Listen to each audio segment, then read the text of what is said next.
एक कर्नल साहब ने फौजियों को चाय की दावत दी।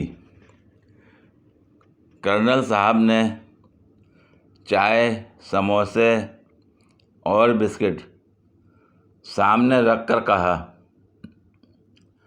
इन पर ऐसा हमला करो जैसा दुश्मन पर करते हो। सब फौजी शुरू हो गए।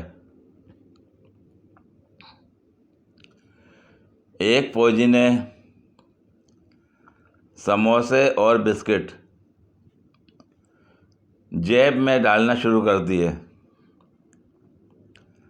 कर्नल ने जब ये देखा तो कहा,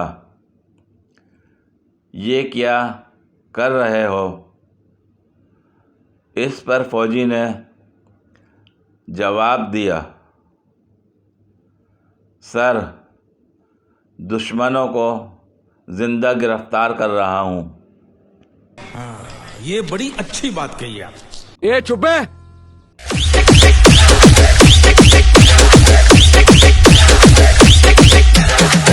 पूरी वीडियो देखने के लिए शुक्रिया। अगर वीडियो पसंद आई हो तो लाइक और शेयर करें, कमेंट में अपनी राय का इजहार करें। मज़ीद वीडियोस के लिए मेरे चैनल को सब्सक्राइब करें। शुक्रिया।